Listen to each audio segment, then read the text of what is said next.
All right, thank you. We're going to let you go. Now, getting on back to the wars, emphasis on the plural all of the planet here.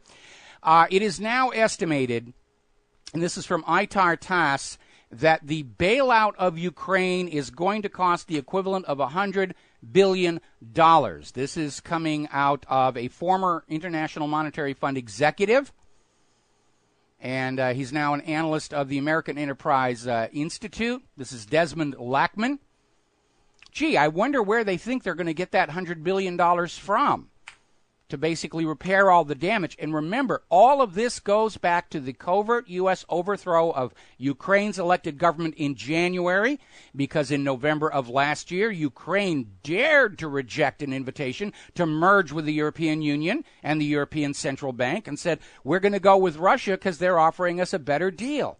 And the U.S. attitude is, we don't care if other powers are offering you a better deal. You will align with us or we will mess you over, which is what happened. And now, of course, they're getting ready to loot the taxpayers again to go in and basically repair all the damage they made. Now, the situation in Ukraine is still rather chaotic. Story out of Reuters. The prime minister of the Kiev government is now out there saying that Russia wants the Ukrainian people to freeze during this coming hard winter. So much for human-caused global warming. And he's basically taking the position that Russia somehow owes Ukraine that gas, even though Ukraine cannot pay for it. And they're already playing all these little deals about the gas goes from Russia to Europe, and then Europe sending some of it back, which has angered Russia. And Russia's trying to be reasonable about this. Russia right now is offering the Ukraine gas price of $385 per 1,000 cubic meters, which is lower than any other European customer of Gazprom is paying right now. But Kiev's taking the attitude of, you should just give us the gas here because we're in trouble, and urging war if they won't go along with that. Now, apparently, under complaints from Russia about this sent to Europe and then it flushes back into Ukraine, Hungary has now suspended gas supplies to Ukraine.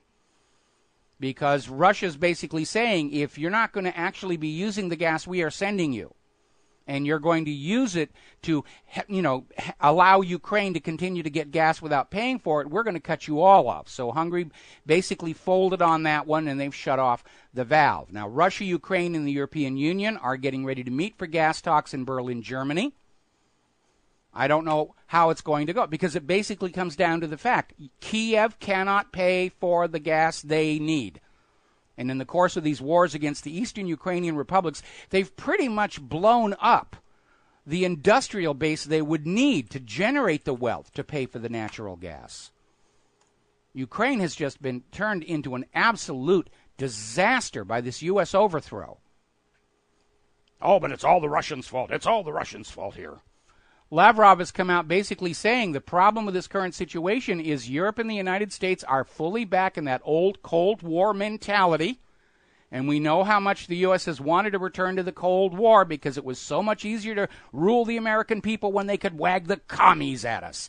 We got to take a break for commercials, and we'll be right back.